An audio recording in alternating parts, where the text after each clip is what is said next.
va a ser exactamente, estrictamente lo de la licitación pública. Y en ese entendido, vamos a hablar del paso a paso de la licitación pública, tomando en consideración las previsiones del decreto 1082 de 2015, que es el que compiló el decreto 1510 de 2013, que a su vez fue reformado o reformó el decreto 734, que modificó el 2448, el 066 y toda esa serie de decretos que han venido expidiéndose por parte del Gobierno Nacional y el Congreso de la República en orden a perfeccionar la contratación estatal. Se puede decir que la licitación pública es la selección o el medio de selección más importante, es la reina de las modalidades de selección a las cuales se acude en la mayoría de en los contratos de mayor cuantía. Y en esto hay que ser enfáticos. Cada entidad pública tiene por disposición del numeral segundo del artículo segundo de la ley 1510 de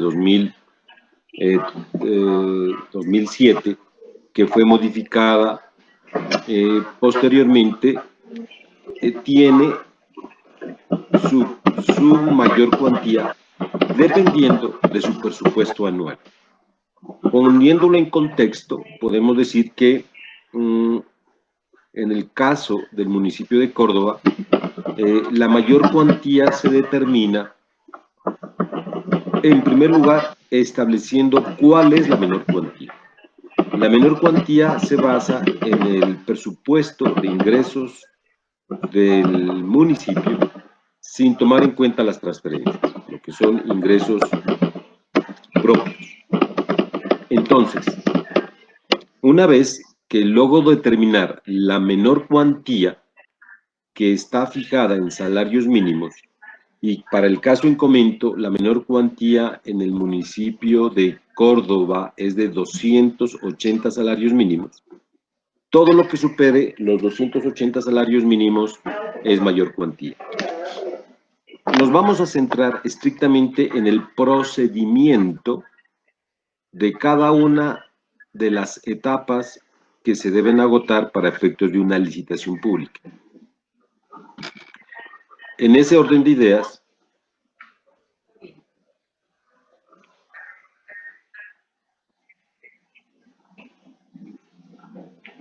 ya estoy abriendo la pantalla, permítanme un minutico.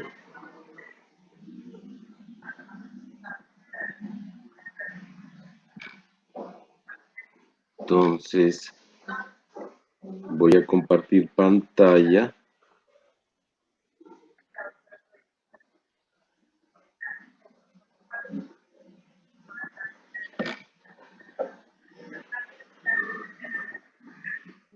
María Alexandra.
Bueno, les pido un favor, como ustedes son los de la plataforma, En Meet, yo no uso Meet para las conferencias, uso Zoom.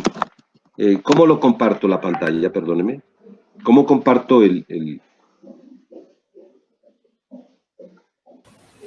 Doctor, en la parte inferior hay unos botones y Sí, hay uno que es una flechita indicando hacia la parte superior. ya, Entonces dice ya. presentar ahora. En ese, con ese compartiría la ¿Toda pantalla. tu pantalla? Señor, Ya, ya le puse. Entonces, seleccionar ventana o pantalla.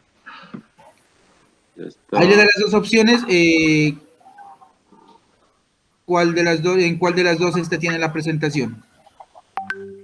Dice Meet, Mozilla. A ver, veamos. No, pero no me sale cuál será.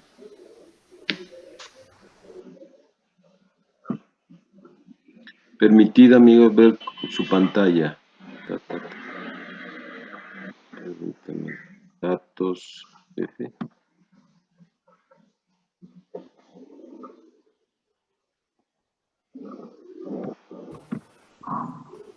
Doctor, ahí deberíamos darle donde Ya, dice toda la ya. pantalla.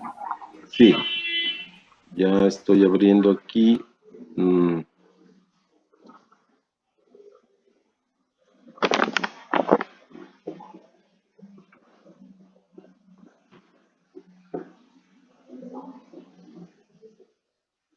Permítame un minutico.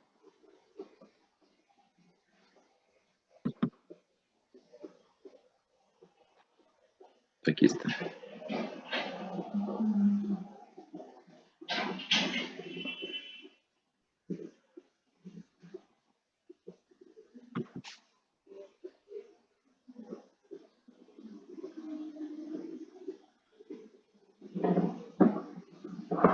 ¿Sí la ven?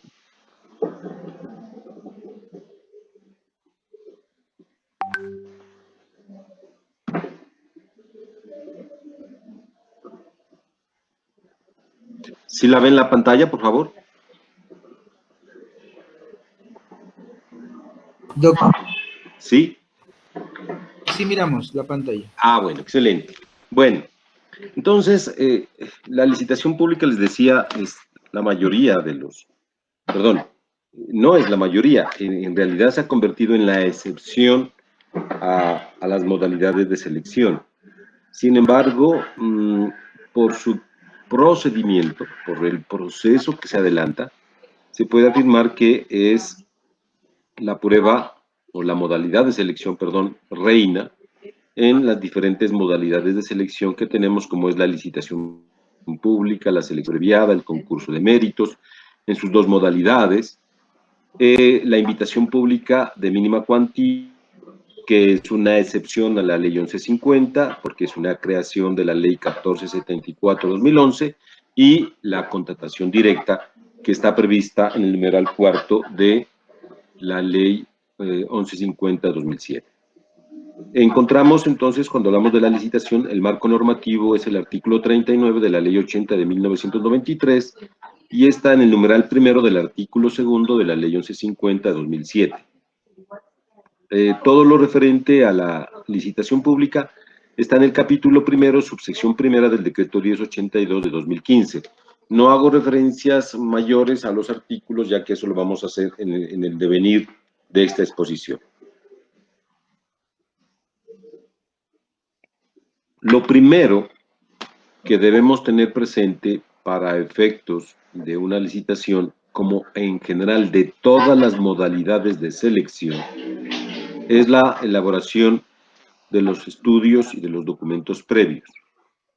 Cuando nos referimos a los estudios y documentos previos, se puede afirmar que los estudios y documentos previos son el qué quiero, cómo lo quiero, dónde lo quiero, para qué lo quiero y cuánto dispongo para ello. El marco normativo de los estudios y documentos previos es el numeral 12 y 14 del artículo 25 de la ley 80 de 1993 y está también en el artículo 2.2.1.1.2.1.1 del decreto 1082-2015. hubo una reforma en lo referente a la elaboración de los estudios previos que vale la pena Ahí está, ya está tenerla subsanado, presente. ya no hay nada. No es que haya habido un cambio sustancial, pero sí vale la pena afirmar que cuando hablamos de los estudios previos, pues aquí está realmente la esencia misma de la contratación.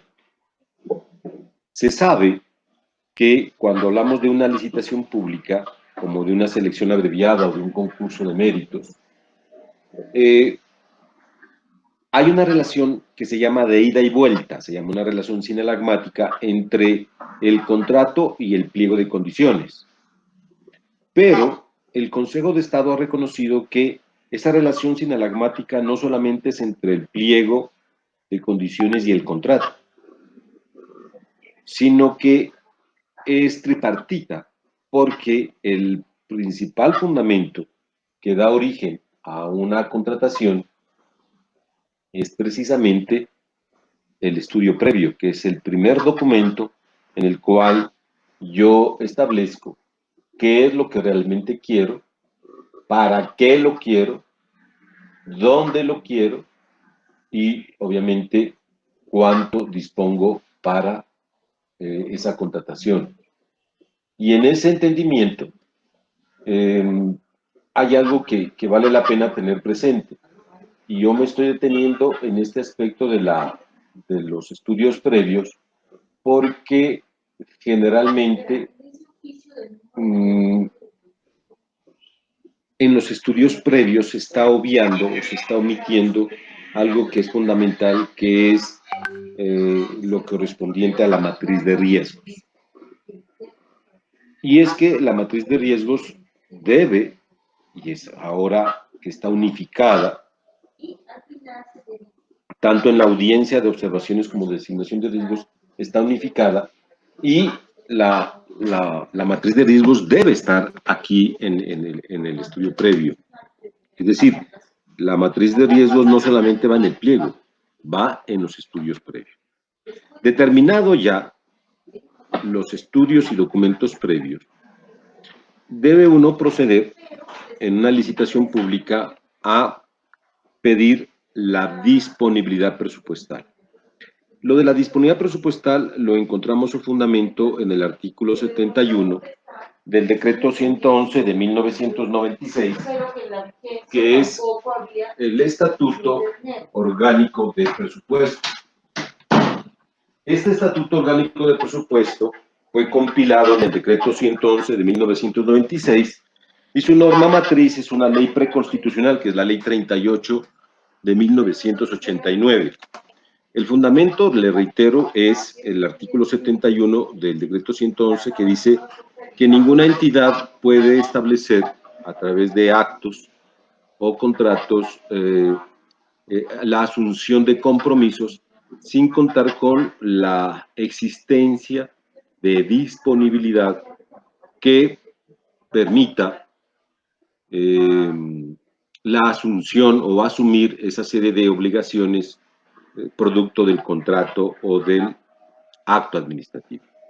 La definición del CDP la encontramos en el artículo 19 del decreto 568 de 1996 y su referencia en el decreto 1082 lo encontramos en el artículo 2.2.1.1.2.1.1 del decreto 1082 de 2015.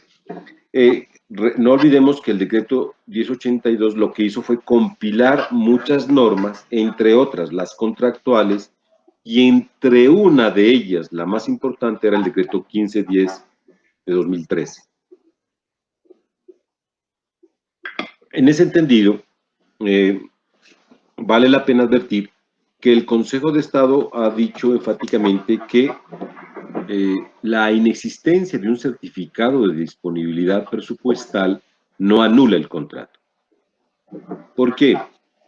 Porque este es un requisito precontractual, pero no es un requisito de ejecución del contrato. Entonces, desde ese punto de vista, que no se haya expedido un CDP no significa que el contrato es nulo.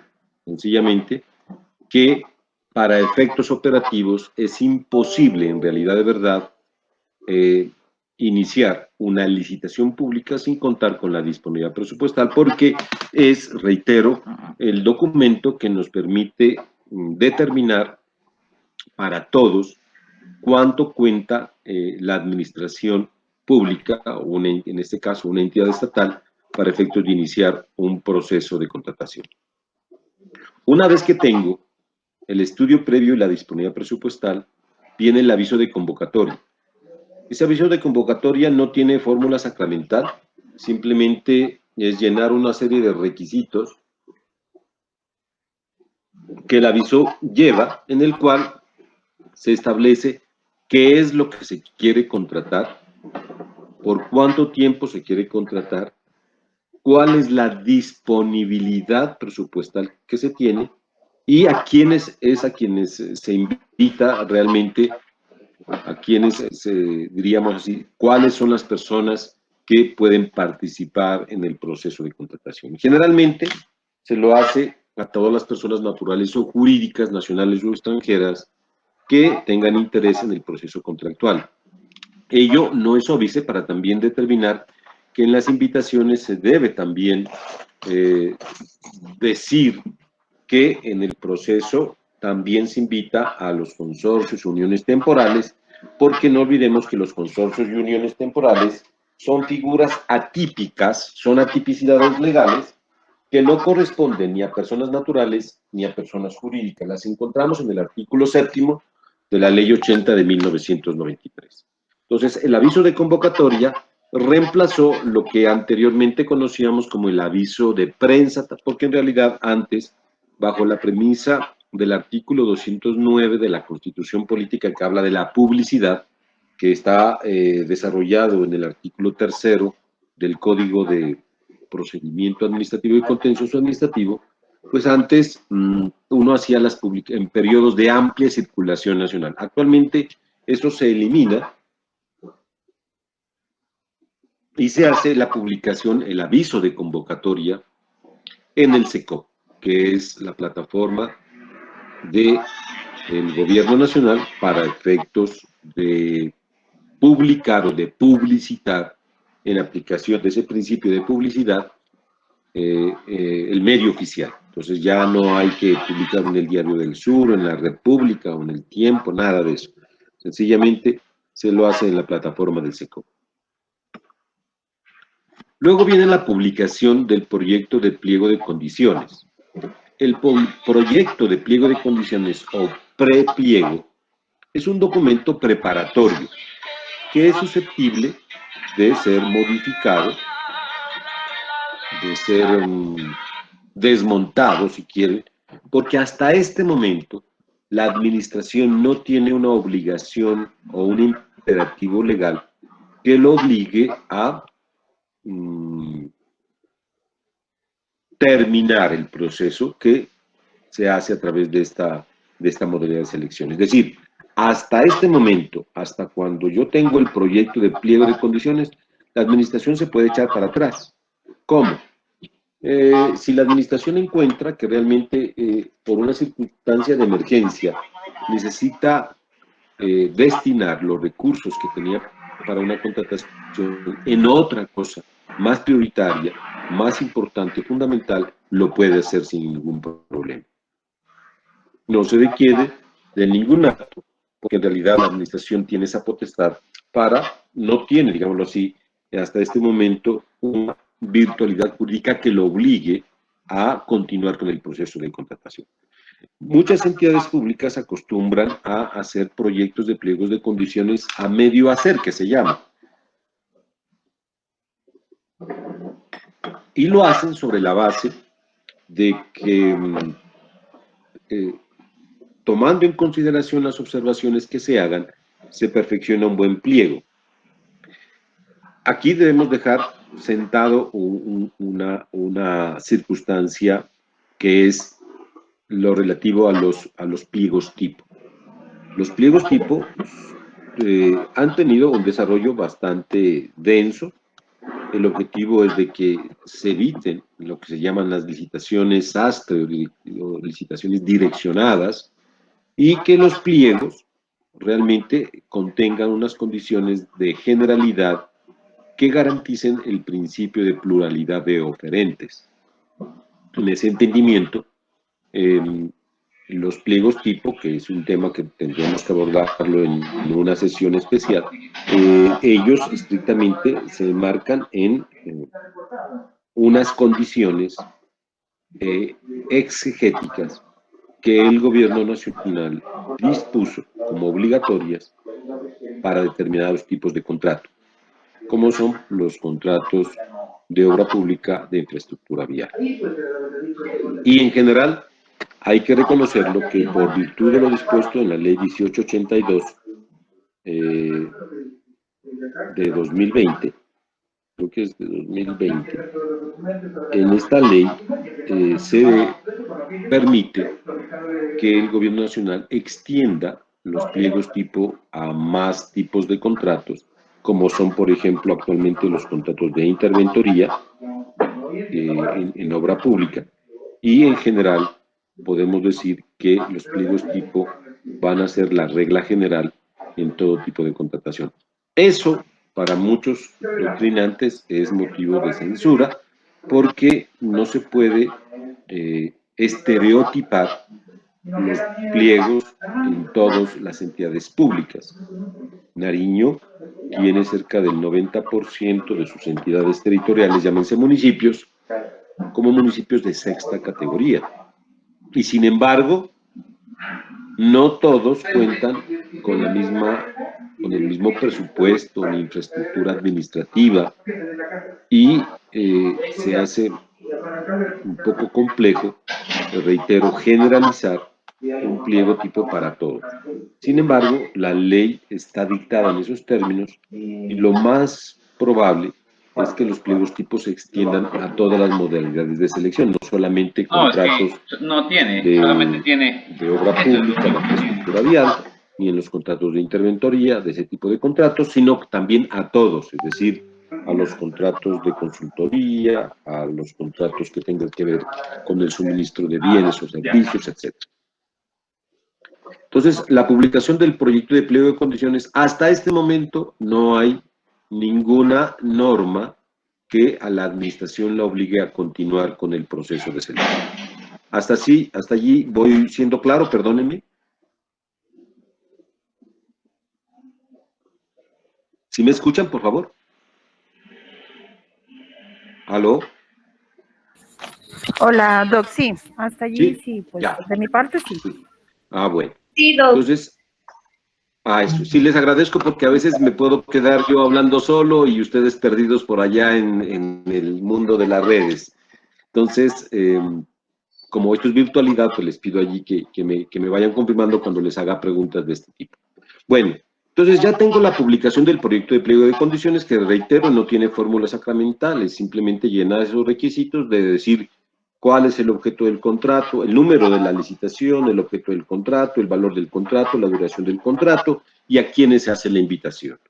Y obviamente, pues, lo que se busca es establecer cuál es el sujeto destinatario que se pretende llevar a una mayor cantidad de pluralidad de oferentes.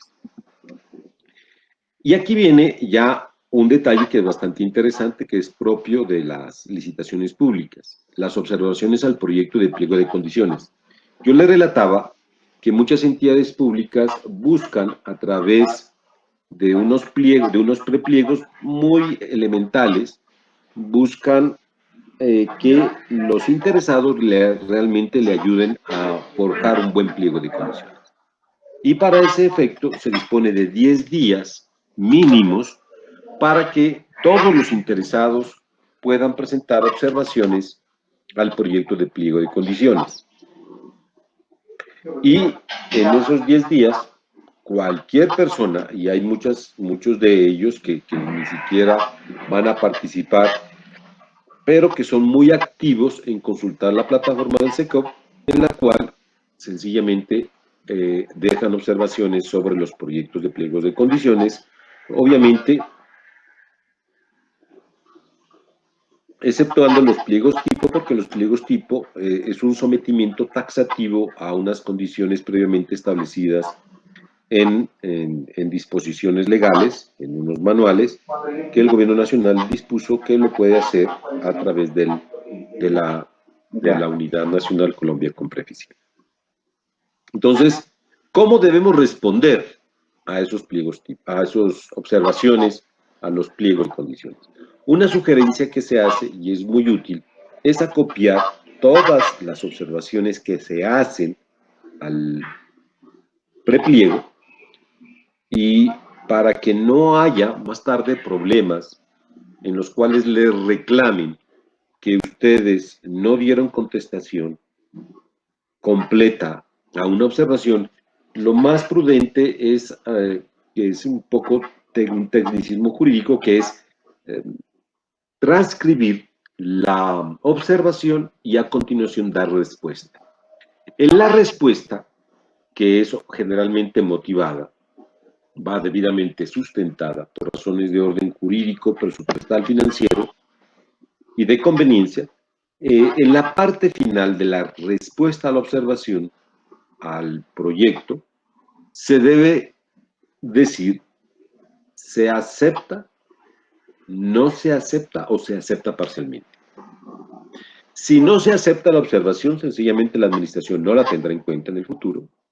Si se acepta parcialmente, esa aceptación parcial debe quedar reflejada cuando la administración publique el pliego. Y si se acepta parcialmente, eso también debe quedar reflejado en el pliego. Si no sucede eso, se afecta lo que es el debido proceso, la buena fe y generalmente los otros principios que tienen que ver con la contratación estatal, entre ellos uno que es fundamental y que es reiterativo tanto a nivel legal y jurisprudencial y doctrinal, como es el principio de responsabilidad. Entonces, si uno dice, acepto su observación, esa aceptación de la observación debe quedar reflejada en el pliego.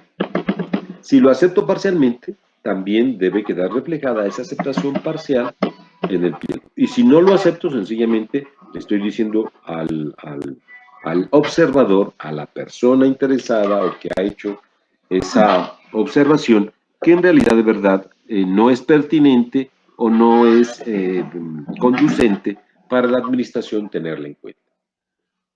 Y el modo de responderlas, les reitero, es lo más viable, en mi criterio, y es transcribir la observación y a continuación darle respuesta, porque algunos son muy aguzados, como dicen los mexicanos, son muy astutos, y más tarde le reclaman de que la administración no dio respuesta a la observación efectuada, y eso motiva generalmente que haya una investigación disciplinaria, y uno, sin que uno haya obrado de mala fe, pues se vea obligado a tener que, pues, poner a un abogado, a dar explicaciones que a veces no son necesarias, pero que, como estamos frente a un ente de control, pues nos obligan a asumirlo. Luego viene la resolución de apertura de licitación. Cuando hablamos de la resolución de apertura de licitación, tenemos que ser enfáticos en lo siguiente. A partir de este acto administrativo, que es de carácter general, no demandable y contra el cual no procede recurso alguno, la administración queda obligada a continuarla, salvo que mediante acto administrativo y antes de la apertura de las propuestas, disponga la revocatoria. Y en esto quiero ser enfático. ¿Por qué? Porque generalmente algunas personas piensan que la revocatoria de los actos administrativos se puede hacer hasta antes de la adjudicación. Y eso es un error, porque en forma enfática el Consejo de Estado, en aras al principio de transparencia y selección objetiva, ha sentado una base fundamental en las 3 subsecciones de la sección tercera del Consejo de Estado, en la cual meridianamente dice lo siguiente: mientras no se hayan abierto las propuestas, esa confidencialidad que conlleva la elaboración de una propuesta, que generalmente es un acto bastante complejo, porque es llenar una serie de requisitos, y eso generalmente también se lo hace en forma multidisciplinar. O sea, no es que un ingeniero se sienta solito a cumplir con todos los requisitos, sino que generalmente se reúnen varias personas para ir reuniendo todos y cada una de las condiciones que requiere un proceso de esta naturaleza y de esta envergadura. Entonces, esta resolución de apertura de licitación es el acto general, no recurrible ni demandable, que oficialmente vincula a la administración y da oficialmente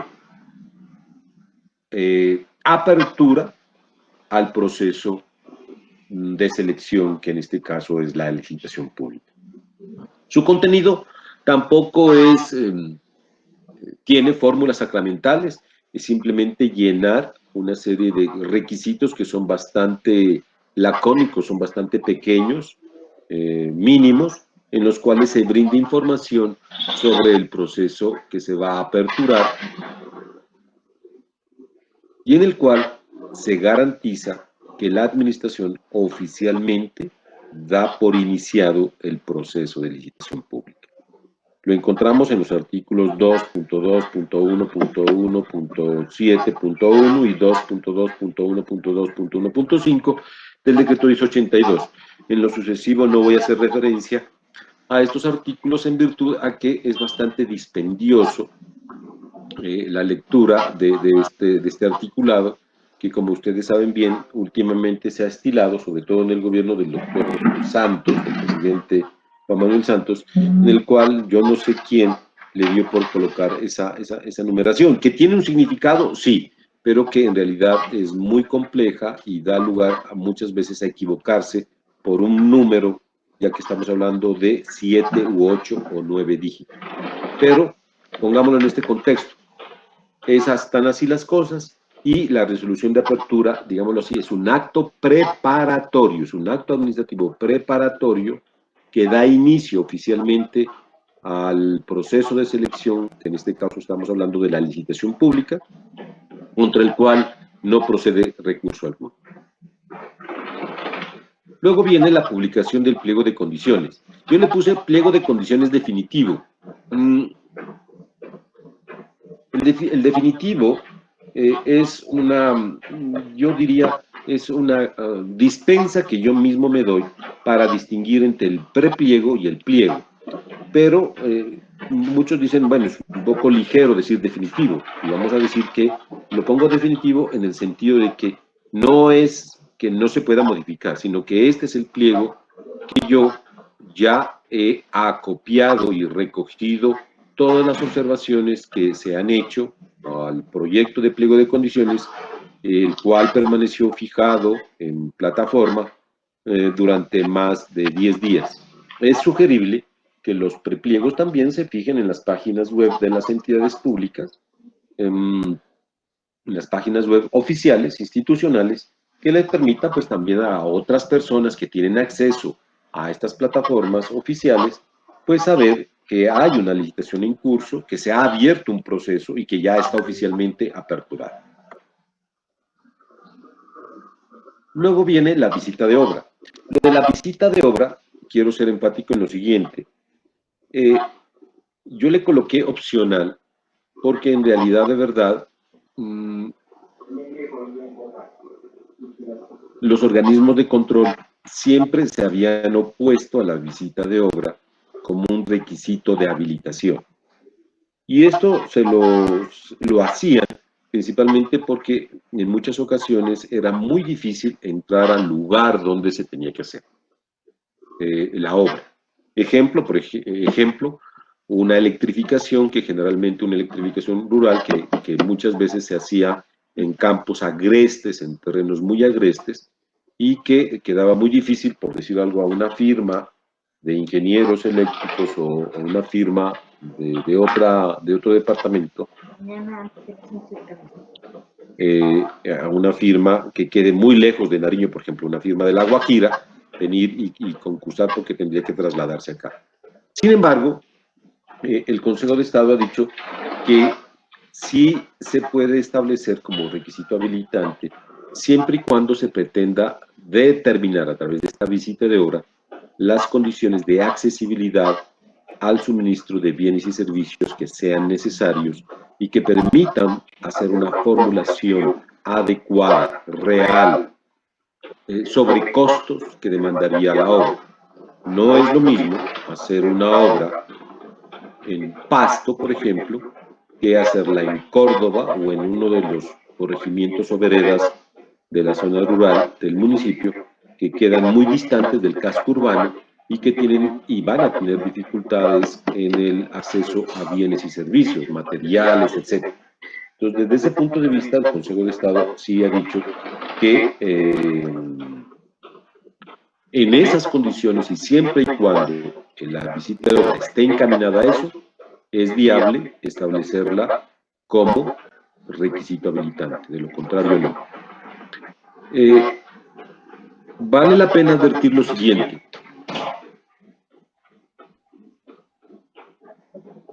A pesar de las observaciones que, como yo les he comentado, los organismos de control, como han sido la Contraloría General de la República, la Procuraduría General de la Nación, sobre todo la Procuraduría Delegada para la Contratación Pública, en el sentido de que ese no debería ser un requisito habilitante, sí llama mucho la atención que en los pliegos tipo sí se estableció la visita de obra. Miren ustedes, está la visita de obra, está fijada como requisito habilitante.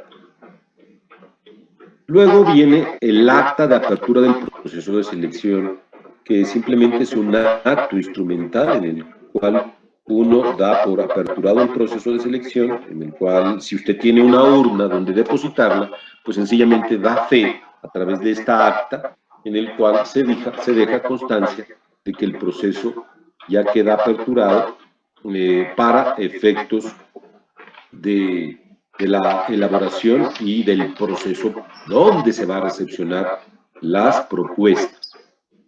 ¿Y en qué lugar? Y pongámoslo así, ¿en qué lugar y en qué? Doc. Sí, señor.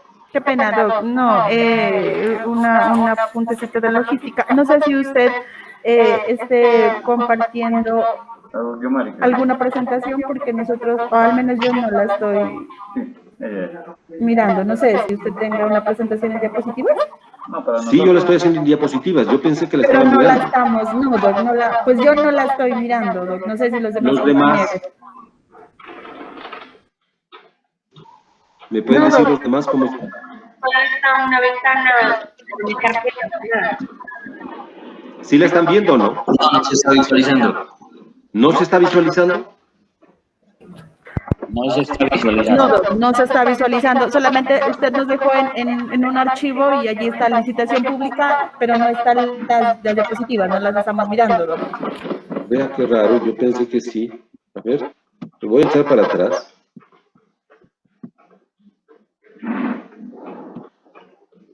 A esa, la que dice licitación pública y se ve el puente de la Universidad de Nariño, esa sí la ven, ¿no? La que estaba en obra. No, Doc. No, Doc. No, señor. No, señor. A ver, Doctor, voy a intentarlo nuevamente. está mirando el listado. Ustedes se quedaron en donde aparecen licitación pública y nada más. ¿Dónde? Bueno, Nosotros nos quedamos donde están todos los archivos, Doc. ya. Permítanme un minuto, entonces, a ver, voy a... deben decirme porque de lo contrario yo me quedo loco porque pues yo pensé que estaban mirando la presentación. A ver, veamos. Yo no manejo Meet. Yo para las clases nosotros tenemos una plataforma que es Zoom. ese zoom. A ver, veamos una ventana. Claro, me aparece solamente esa.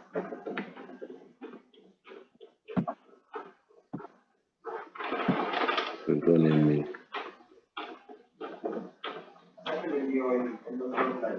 Permitirme ver su pantalla. Momento.